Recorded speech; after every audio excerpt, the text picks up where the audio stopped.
Hello, I'm Dr. Jeanette Raymond, psychologist, psychotherapist, and relationship expert, here to talk to you more about my book, From Feeling Unwanted to Wanting to Feel the Burden of Being Perfect. So today I'm going to talk to you about why you might want to be perfect and where is it coming from and why is it such a big burden?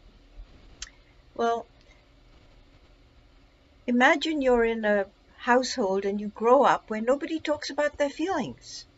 They'll be cold and go off in a huff, or they don't speak, or oh no, I'm just fine. No, nothing's bothering me. No. And so you don't dare speak. You put it all in your body or hide it or pretend or write it in a diary or, it becomes taboo. And so having feelings and needs and wanting those needs met in a normal way by the back and forth of family life becomes something ugly because it doesn't give you any satisfaction.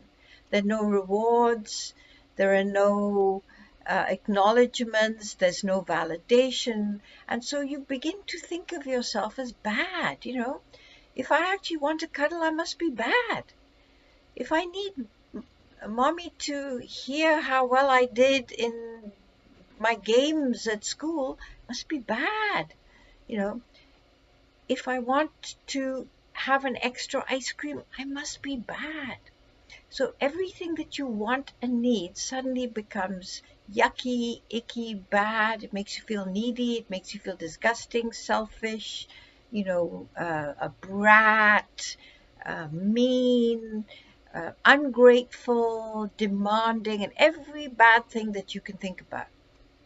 So that's an awful lot to bear if you think of yourself as bad every time you just have a normal human need, right? You don't know what's normal anymore, what feels over the top, what's going to please someone, hurt somebody else, make them angry one moment, make them feel glad the next. You have no idea. It's all unpredictable and very unsettling.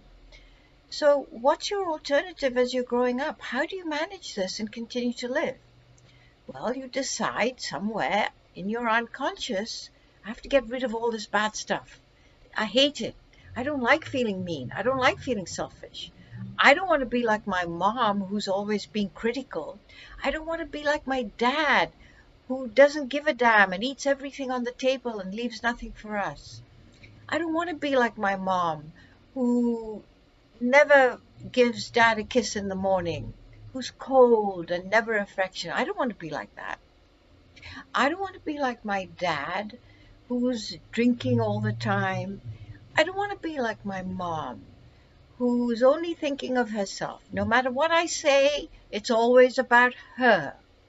I don't want to be mean and say, I don't want to go to bed at 10. I want to watch a program when my partner is asking me to join them at 10 p.m. to go to bed. So everything you want to need suddenly takes on the tinge of bad, selfish, mean, ugly, and so on. So you want to put it all away and say, no, that's not me. I'm good. I'm going to be the best ever. I'm going to be absolutely perfect. Every time I'm with someone that I care about, who's important to me, I'm going to try to please them. I'm going to do everything they want of me. I'll put myself last. I'll sacrifice my time, my effort, my inclinations to please them. I'll make them feel special.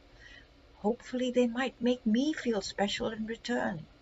I'm going to do everything I can to please them. Work all day and night, not take any rewards, be a martyr, save the day, be the hero, be the savior, crucify myself in the process, because if I'm a martyr, that means I'm perfect. I'm good. I do the good thing, even though it isn't rewarding to me. But it is, because you don't feel all the bad stuff. And who gets to be bad? Your loved one, because you say, I'm good, therefore you must be bad. So trying to be perfect is a way of denying your own needs, human needs, but allowing them in other people and servicing it through them. But you end up feeling depleted, exhausted, and sick. All those emotions that you don't like, that are still there, that are human, remember, they go in your body and they're going to plague you. You're going to get aches and pains. You're going to get skin disease. You're going to have bowel disease. You're going to have respiratory disease, erectile dysfunction, and all sorts of mobility issues. And most of all, you're going to have sleep issues.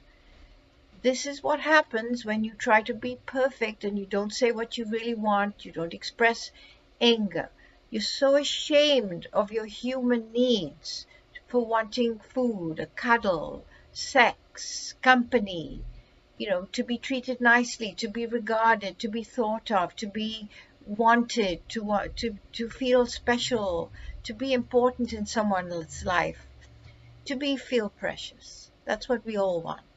But if you don't get that when you're young and nobody talks about these things, and they don't talk and make emotions bad and ugly and something terrible that you must never go anywhere near, then you deny your humanness and you end up trying to be perfect, which is a lost cause because you're never going to be perfect, and then you feel even more bad, and then you try to be even more perfect, and it's a vicious cycle.